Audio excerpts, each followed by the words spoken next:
Shit, feeling that. All right, what's going on YouTube? Episode 1. We did the 22 push-up challenge. We did that a few years ago. That was the to bring awareness to the fact that people were taking their lives. People were ending their story, rather. So after we do something for awareness, we need to figure out an action to do after that, because you can't just bring awareness to everything and then there have no follow-up. So this is my attempt of a follow-up. I want to talk about mental health. I want to talk about physical health. I want to talk about hormones. I want to talk about things that I feel that lead to someone deciding to end themselves. And with me today, I have Ralph. How you doing? You know, I'm good. I'm happy to be here and help your cause, man. I love it. So I have a couple questions for you, mainly about mental health. I know you're not an expert, don't have a degree in anything, but I think that your insight and what you're doing and what I'm trying to do could coexist on the same platform. Tell me a little about yourself. Like, what is it that you're actually doing? Yeah, sure. So we have me and my wife opened a wellness and aesthetics clinic here in Yuma, Arizona.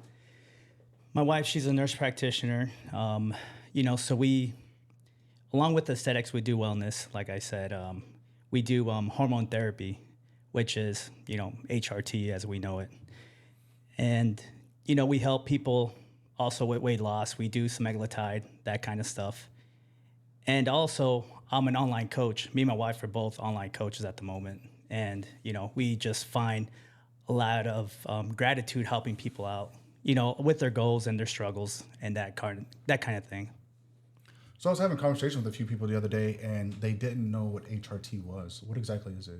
So hormone replacement therapy, there's different modalities of how actually to get that testosterone. You can get it by a pellet, which is bioidentical. You can get it by topical. It usually means like it's this cream, you put it on your scrotum twice a day, or you can do injections. And it addresses your deficiencies, your low testosterone. And the benefits are like, bone health, heart health. It improves, your mood and also your sexual function. And for women, it helps with menopause symptoms such as like night sweats and, mood swings, which, they get a lot. So that kind of stuff it helps out with. What are some of the symptoms for having like low T or something? Yeah, so that's a great question. So well, usually what I tell people is, think about when you're 21.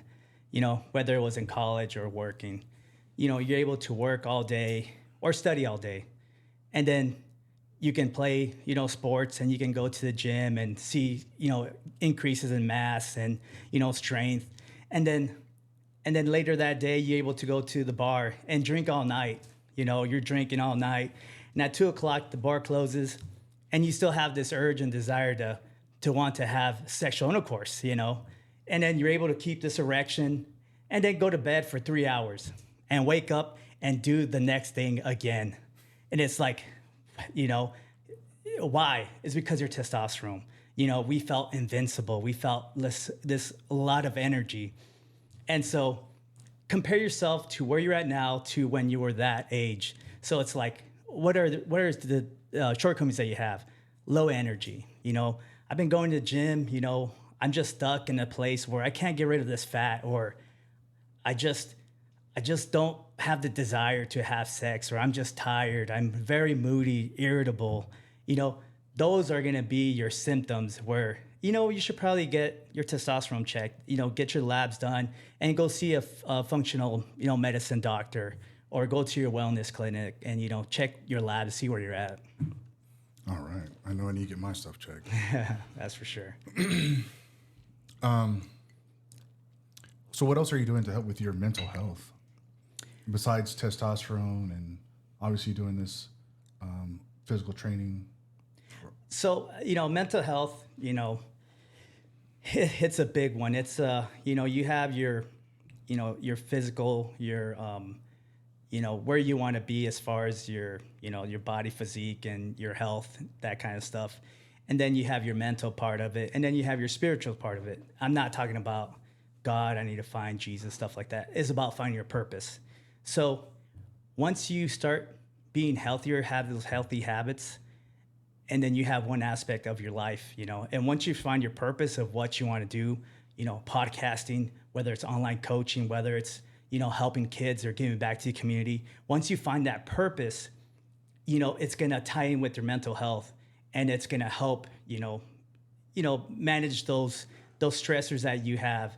And so once you kind of figure out where you want to do and be, I feel that's going to play a huge part in mental health, because any stuff that derails the way you think, how you feel, and how you act, it could be detrimental to your health. How do you feel that exercising actually helps your mental health? Well, for me, it helps me. Everybody has a life. Everybody has children. Everybody has a job that's demanding. Everybody has something that they have to, work at, or goals that they have. And so for me, going to the gym, it gives me those endorphins of, man, I feel great. Everything that I'm thinking about last night that I couldn't sleep, that I thought, oh, I got to do this at work. I need to do this. I have these goals that I need to accomplish. And there's a lot of stress that weighs on people. And so when I'm at the gym, all that's gone. My focus is, how am I going to get this heavy weight off my chest? How am I going to pump, 20 reps on this machine? How am I going to lift this shoulder press? And that's what's going through your mind at that time. And it's going from 45 to an hour, and you just focus on the next rep, on the next exercise, on how to improve yourself, make yourself better. And so it kind of, brings you to a place of, this is your own healthy part of your mind, and not letting these other things slow you down and affect you. This is where you can be yourself and, really excel. I know when I was married, I used to go for runs. I know that was my mental health. I would much rather run than go to a gym. That's just me. But I used to do like 8 miles a day. Awesome. Used to. I don't have that stress no more, so I don't have to run. There you go. But what are your short-term physical goals? So, I'm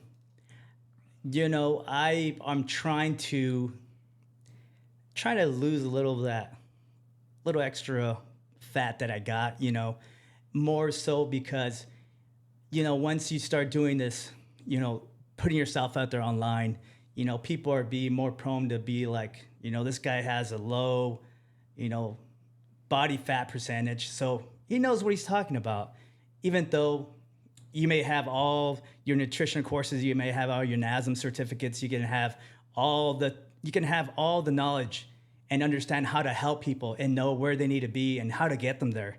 But when they see someone that is not in their best performance in their, aesthetically and health, then they kind of question, well, is this a guy, can he really help me, or is, what's going on?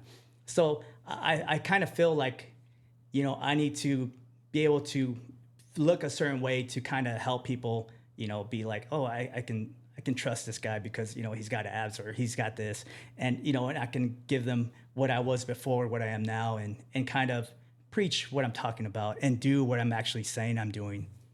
Do you feel like the stipulation is people that have abs know what they're talking about?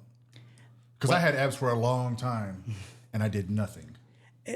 Right. And that's the thing, people can lose weight, but then they gained all that weight back, And so it's like, well, he did have abs before, but now he's just, how does he consistently stay in that body fat? Or how does he stay fit like that? He must be disciplined. He must have, some great habits. So, hopefully I can learn that from him. I want to learn how to stay like that and maintain that. So do you have any advice for people who want to get into the gym but have trouble being consistently in the gym? Yeah, for sure. So my thing for them would be, focus on your sleep. Think about sleep hygiene. So when I say sleep hygiene, that means like, you know, do I need some earplugs? Do I need like a face shield to, you know, block the light? Do I need to put my phone, you know, on blue light screen, or do I need to get off my phone earlier? Or do I need to change the temperature in my room so I can actually sleep better? You know, that is the number one thing, because if you're not getting enough sleep, you know, you're not going to have the energy the next day. So that would be one. And then drink more water. So typically for people, the equation is like half their weight in ounces. So I'm at, I don't know, so I got to drink, I'm at 1.6, 174. So half of that is what? A lot of water. Yeah, it's a lot of water in ounces. And so, you know, focus on that. And another thing is move around more. Like, you know, let's say you work on the second store, on the second floor in your building. You know, don't take the elevator, take the steps. You're going to go shop at a grocery store, park further away, you know, and, you know, take those extra steps to get into the store, you know, and go ahead. So you say to take the long way to the restroom. For sure, for sure. Yeah. And so do that kind of stuff. And so what typically has been proven is if you start practicing something more than 21 days, it becomes a habit. And another thing is work on stress management, work on your busy schedule. So if you're able to get that sleep, that walking, and get that water down and focus on your schedule, then you could be like, man, I'm feeling more energy. I'm feeling I'm getting great sleep, and I'm able to manage my stress because I'm able to, you know, do a lot of different things now because I've gained better sleep. And so then you can be like, you know, I'm gonna throw in some workouts, you know, on this day. And then once you have that built and it's a part of your schedule and it's feasible, then that's when it becomes consistent. That's when you can actually do it. Because a lot of people are gonna tell you, hey man, why don't you go to the gym? Bro, I was busy, man. I had to go pick up my kids. I had my wife this and that. You know, there's a lot of stuff that happens. And that's when you start managing those stressors or those things that can derail you from your, you know, making those disciplined habits is what's going to get you to where you need to go. So you're saying it's better to pick a couple days out of the week in the beginning and stay consistent with those couple days before saying, hey, you know what, this is my schedule Monday through Friday. We're in the gym. We're just going to take the weekends off.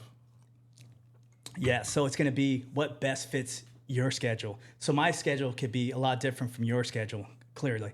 And so my gyms could be in the morning because that's where I can effectively maximize my gym time, or it could be in the afternoons, or it could be on the weekends. So just look at your schedules, you know, get your sleep, prioritize sleep, water, and, you know, walking, and also protein. You want to, that's another one, but you know, you want to hit your protein at least in your weight per pound.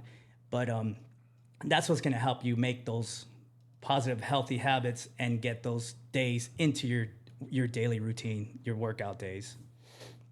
You mean do the protein in ounces per your pounds?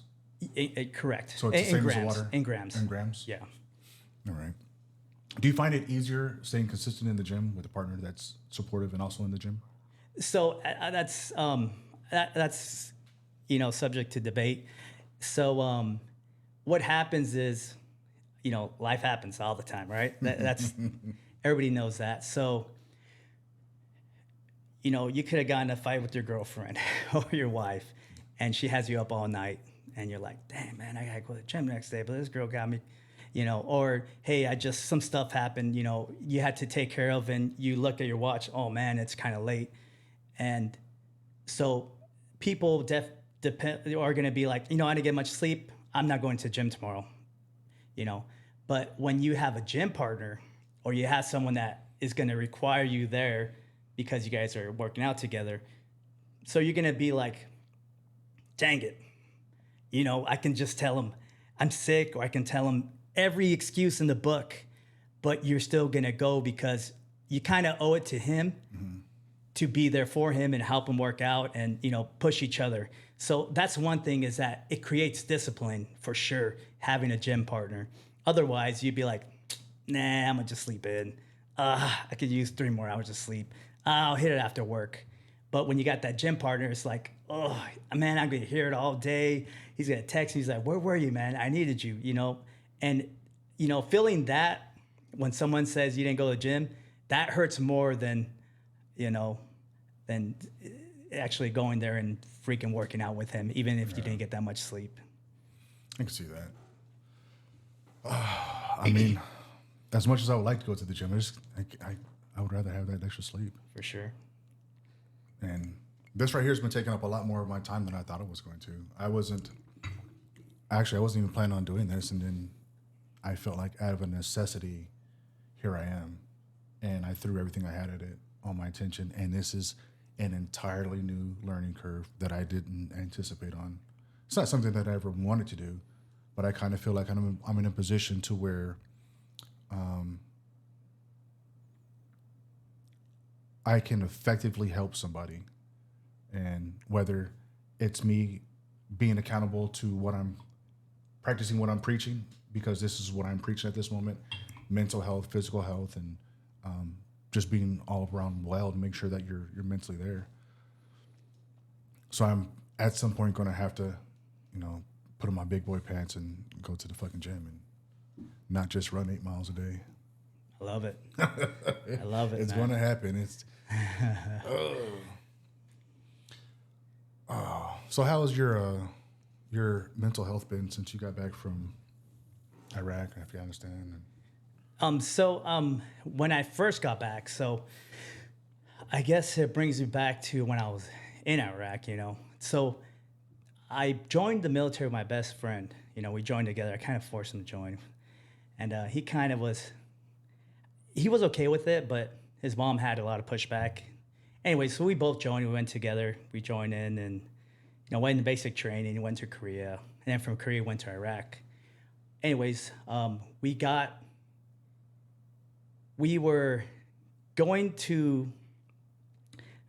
a firefight, and ID hit one of the Bradleys, and it was his Bradley. We lost Staff Sergeant Hendricks during that battle, and my best friend, he got blown up. He lost his right leg.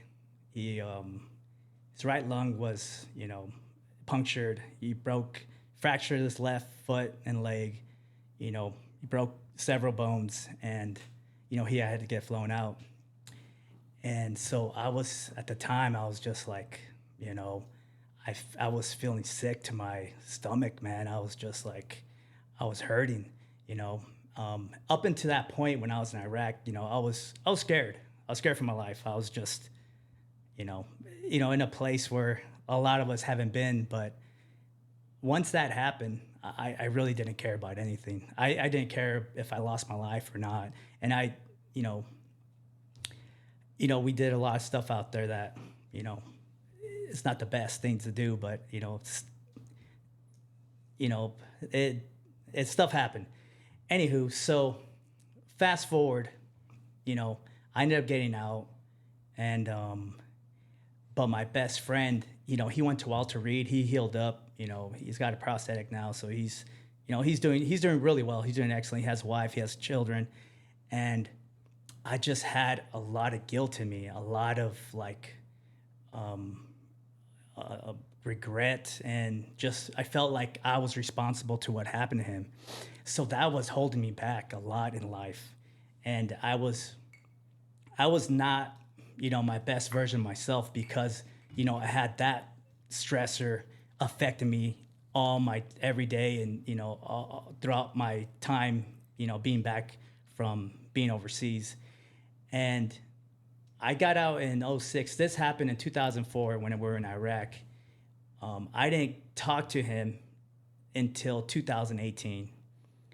And I was that like 14 years, something like that. Mm-hmm. So I just couldn't reach out to him. I just couldn't do it, for all those different reasons. And I was just, dealing with it in not the best way. I had a lot of, dealt with a lot of alcohol, did a lot of things that I'm not proud of, So I had a good support system, meaning I had other buddies that were in the military that I talked to, and they would tell me, hey, man, you should reach out to him. And and finally I did in 2018. And when I saw him, I haven't seen him or talked to him in a very long time, and so I was hanging out with him throughout the weekend, and I just broke down. I broke down, and I was telling him all my feelings, everything that I was dealing with, and he was like, "It's not your fault, man. It's not your fault." And that right there was like, tons of relief. And this is something I couldn't talk about in like 2018 prior. I couldn't talk about this stuff because I would just break down with emotions, and I just couldn't do it. And but now I can talk about it because it just feels great to have that clarity, that relief, that mental health back. It's not dictating how I feel, how I act. It's not dictating that stuff. I'm able to think for myself and be in a better place. But I don't know what the question was again. Sorry. How's your mental health after Iraq? Yeah, all right, yeah. So since then, No, it's good, man. Hey, let it out. Like this is the perfect place to do that. Like, yeah, and so I go visit him now.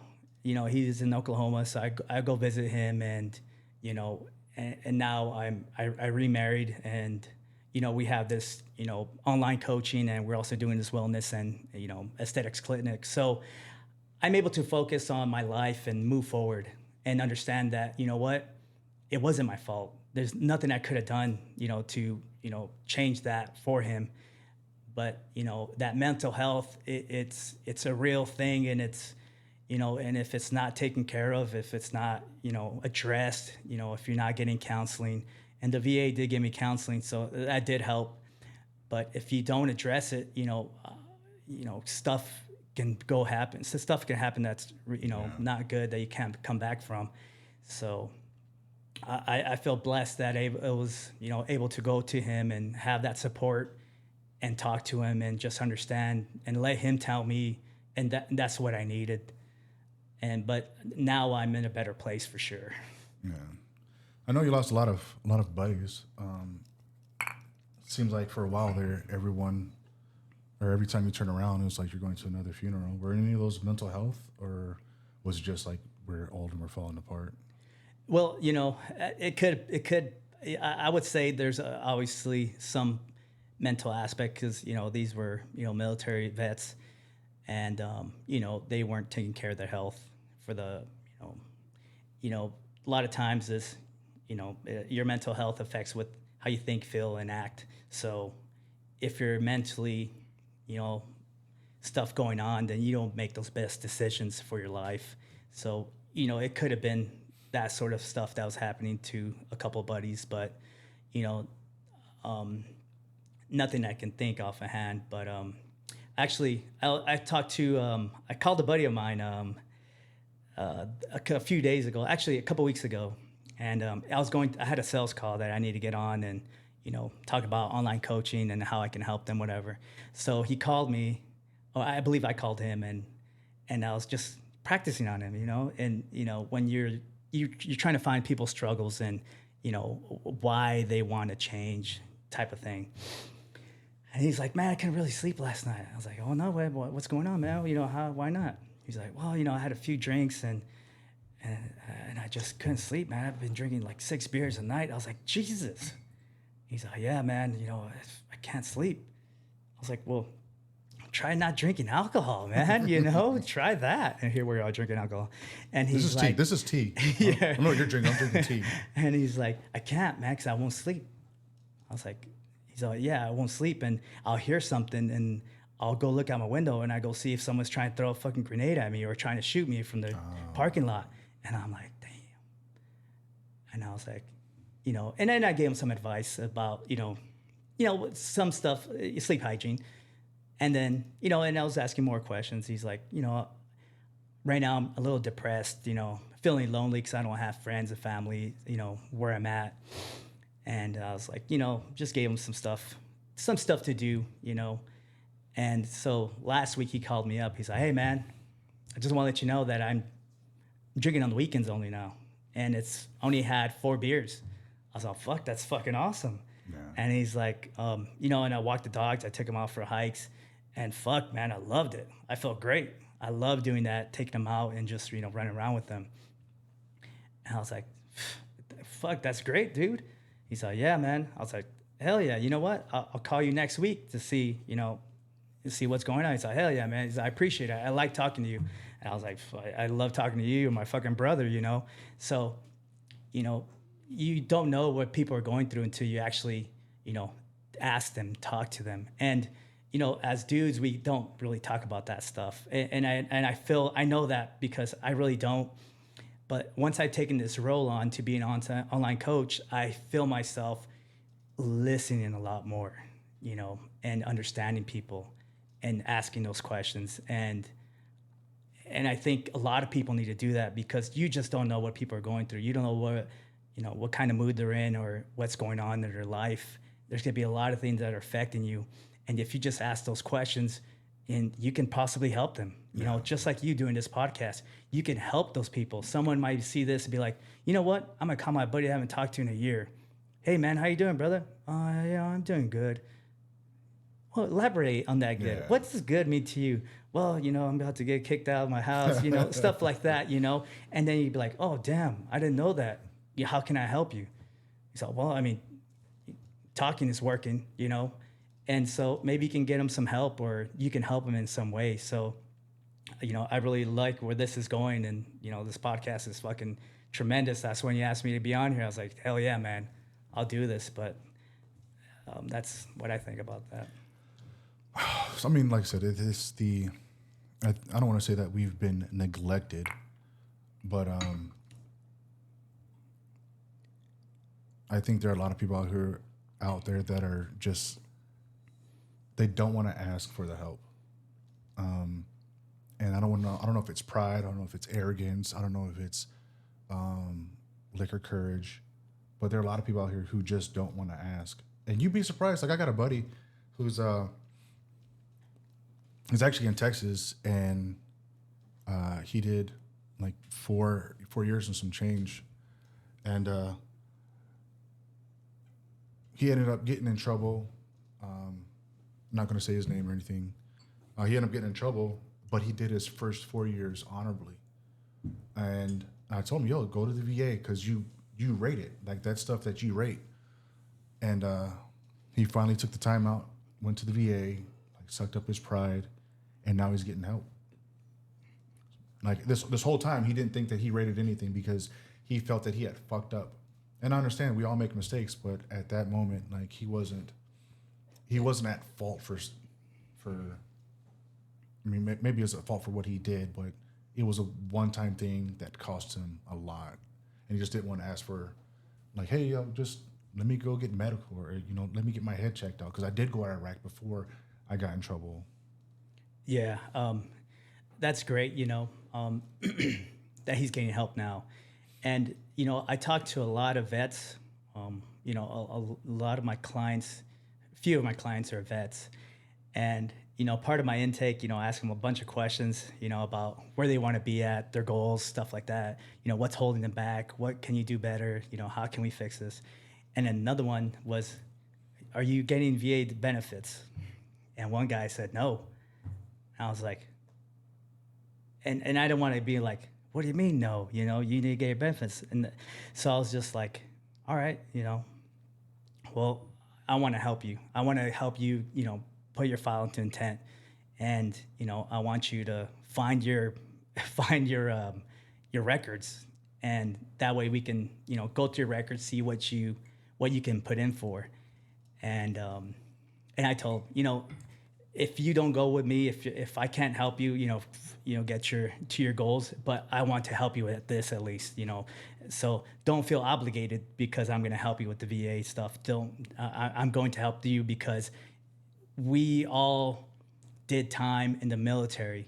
We signed up. We sacrificed our lives, our time, our time away from our family, our time growing with our family, being there if we have, children and stuff like that. We sacrificed that time.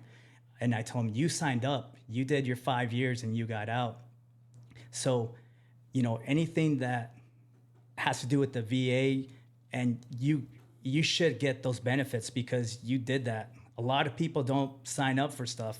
A lot of people are just at home, enjoying their lives, going to school, working at their jobs. You did something that a lot of people don't have the courage or can't find it in them to do it, and you did. So don't feel like you don't need the VA.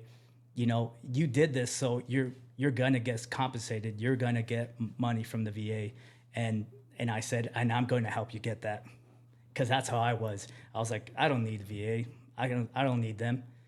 And I saw a lot of people were getting VA disabilities, and I was like, Jesus, man.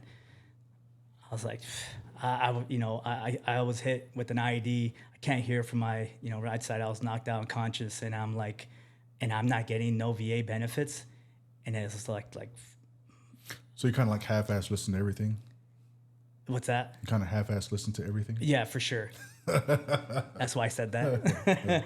And so I went and did that, and I now wish I would have done it a lot sooner. And so that's why when I see those vets, hey man, you getting VA disabilities? No. Hey man, don't wait. Do your final intent, get your records, put stuff in that you think you can get, looked at, and they'll tell you whether you get disability or not. And that's what I do everywhere I go. I have guys in the gym that I go, I see them. I was like, hey man, did you do the thing for migraines? He's like, yeah, roger that. I'm getting a fat check. I was like, hell yeah. And I was like, let me get some of that on top, 5%, but yeah, 5%. But it feels great to help them in that way, and I feel they all need to get compensated in some way, shape, or form. Back to the your buddies that you've lost. Like, how did that affect you? Like, how did that affect your mental health? And like, are you good now? I don't want to say because of that, but from that rather. Because I know it wasn't. I think like the end of last year, you went a couple times.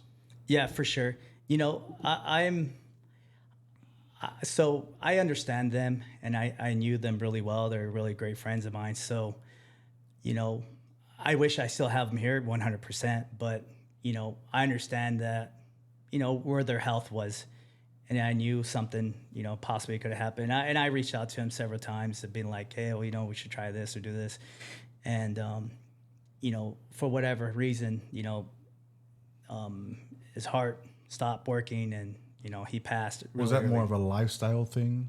For sure. Or was it just For sure. And not only that, he had previously surgery, and it was in his family as well. So, it was kind of something that was going to happen at some point. So exercise could have prevented that. Maybe having hormones checked could have prevented that. It could have prolonged it. For sure. Exactly. Exactly. So we don't know exactly if it would have, but it would have been something to, work on and excel on and see what that does. So it's never a bad idea to focus on your health time now. It's never a bad idea to, start going to the gym, start eating healthier. Don't wait for hey, you have diabetes. Hey, you have this heart condition. Hey, if you don't change something, this could happen. Don't wait for the doctor to put you into gear and make you want to do change. Do change now for yourself, not because the doctor's telling you. You're hitting home, man. You're hitting home tonight. I mean, as much as I would love to go to the gym, I don't want to go to the gym. And that's just a me thing. Like, I used to love to run. I was telling someone the other day that I used to run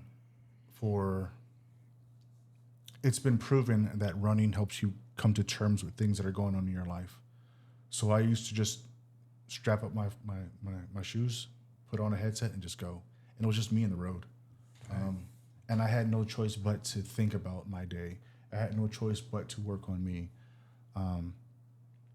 But now I'm at a point in my life to where it's like, well, I don't have stress. And if I do, I just, whatever, go away. I don't have a whole lot of stuff to process. I know going to divorce, it was like, I probably could have used the gym at that moment. But now I'm just, maybe I stress eat, stress cook. But that's it. I'm not abusing alcohol. I'm not I'm not in the streets anymore. I'm out of the bars. So I think at my life right now, I'm eating healthy. I'm not working out, but I am doing HRT though. I am. Got my juice. Yeah. One thing I'd like to add is that muscle is key to longevity. So the more muscle you have, the more you're gonna burn calories, the more you're gonna have this, metabolism cooking, burning that fuel that you're ingesting. So, there's been a lot of studies that the more muscle you have, the longer you're gonna live. People when they become elderly, their, bone density goes down and muscle atrophy, and those are the people that are gonna have, you know, those problems as they get older. Those people are break a hip, you usually don't come back from that, and that's because they got weak bones and no muscle mass. So those people that do have muscle and do have stronger bones tend to live longer. So that's just one thing I like to add. No, Well, we no don't pressure. we don't live. It's one life, man, and no one makes it out alive. However, I'm gonna be here as long as I can. For sure. What made you decide to be the whole physical trainer? Like what happened to put you onto that path? So I always had a passion for lifting weights, seeing what my body can do, eating fairly healthy. That's always something I had instilled me, military wise. You have to wake up at 04 every day. It didn't matter if you slept or not. It didn't matter that you were doing some bullshit all night. You're ruck marching all night. It didn't matter if you were in the field in the freaking frozen tundra of Korea or in Colorado. It didn't matter what you did all night. You're still waking up and you're still shaving and you're still doing PT. Yeah. So that's something I was instilled. But even before that, I was always athletic, doing sports. And so I always was kind of a physical specimen. And, I always had people kind of reach out to me, be like, hey, can you help me out with this? Or, what workout should I be doing? Or what should I be eating? And you're like, well, this is what I do. That works for me. It doesn't work for everybody. And so we started this clinic. We do semaglutide. It's a GLP-1. It helps with it slows gastric emptying, so if you feel fuller longer, it suppresses appetite and it helps with insulin resistance. And so that's gonna help you, shed weight. Let's just say you're taking semaglutide and you didn't change nothing in your lifestyle. You're going to lose weight. And so a lot of people are coming to us, doing semaglutide with us, and they're losing substantial amount of weight. But we give them the recommendations of, do high protein, do workouts, go to the gym, do these, things, these lifestyle changes, and they don't want to. So do you think the carnivore diet's actually beneficial? So any diet that you actually stick to are consistent with, you're going to see results because you're staying consistent with something. That's why, fat diet consistency is key. Exactly. And so anything that you practice and make it a discipline is going to work for you until you stop and then you start reverting back to, something else, overeating or undereating. That's when you're going to see that, different body composition.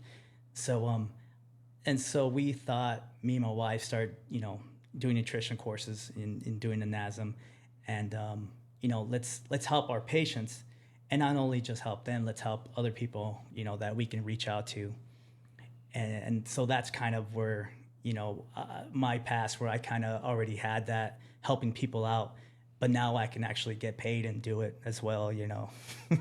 So besides the semaglutide and the HRT, what else are you guys offering down there?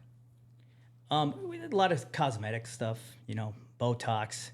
We do some microneedling, and we do pharmaceutical stuff as well, B12 shots and ADK, HRT, supplements as well, and that's what we basically are geared to or towards. And the wellness portion is, our goal that we want to do and help people, basically.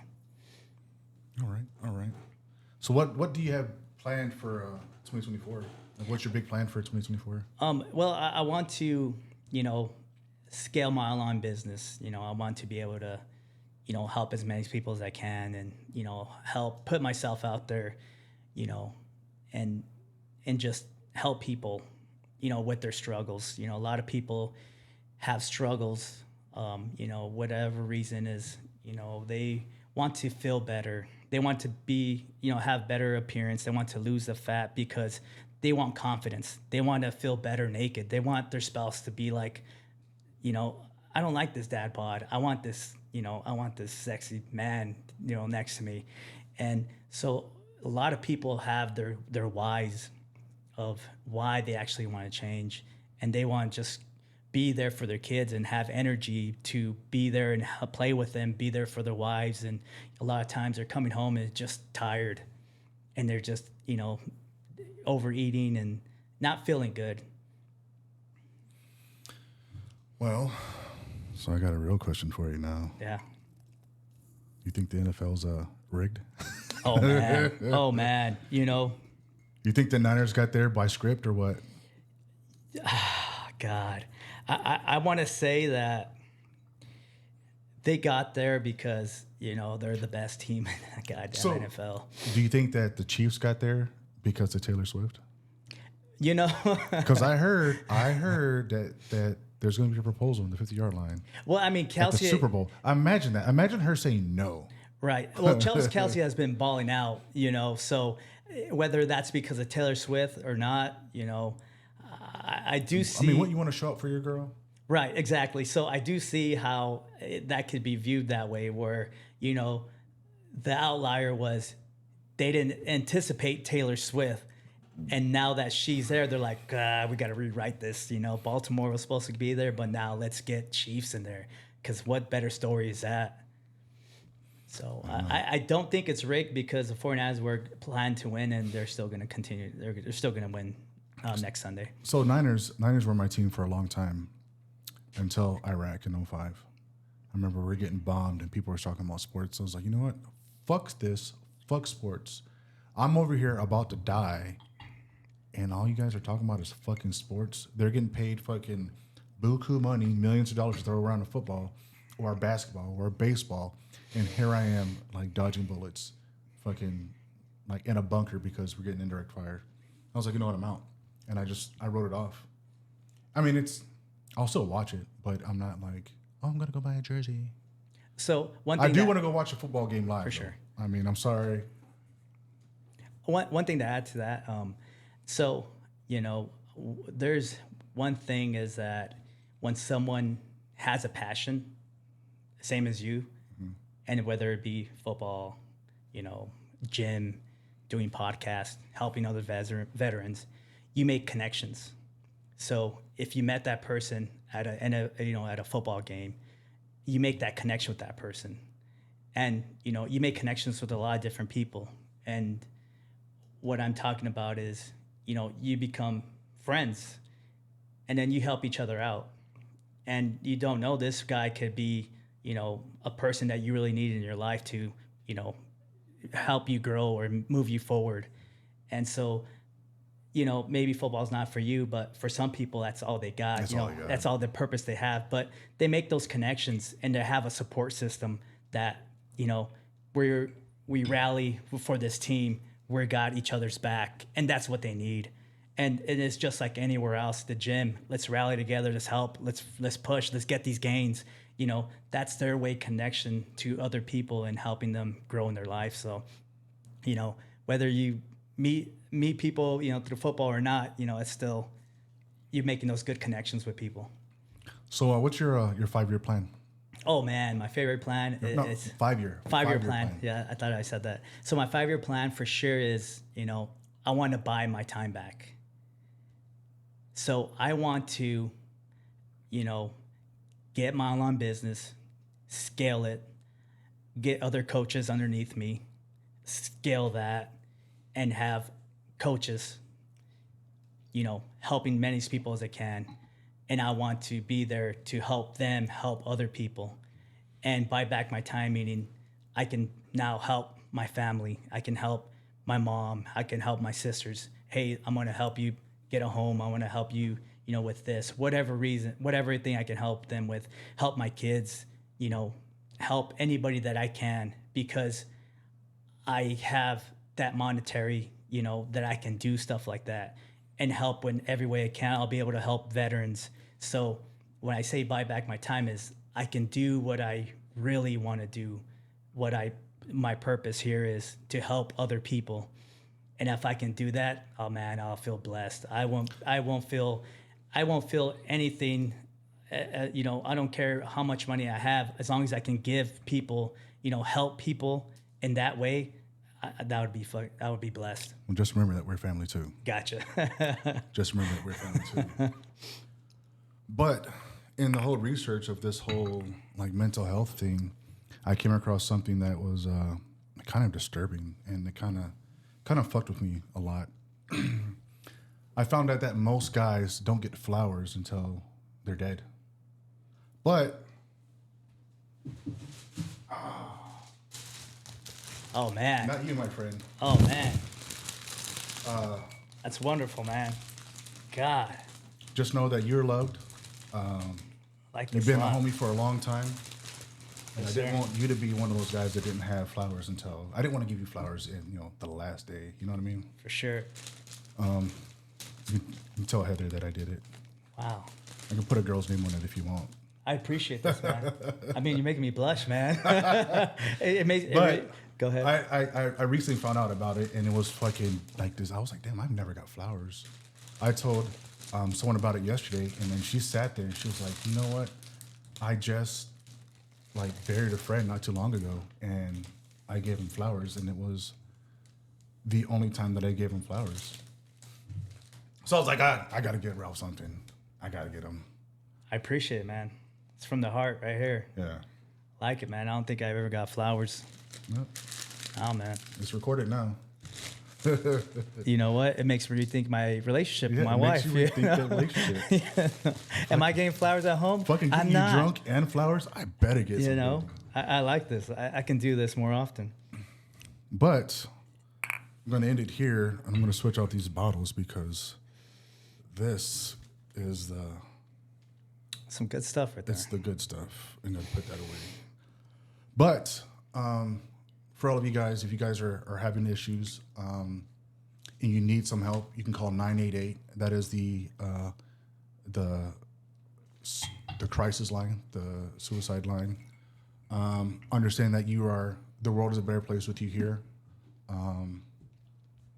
I hope that everyone understands that you are loved and you will be missed. And the effect that you leave on everyone else when you're gone is just devastating. I'm still talking to the family of my friend who ended his own story in October, and they're still going through it. I've lost people, I've lost friends, I've lost a son, and that shit hurts, and it doesn't just go away. So understand that we love you, we want you here, and peace.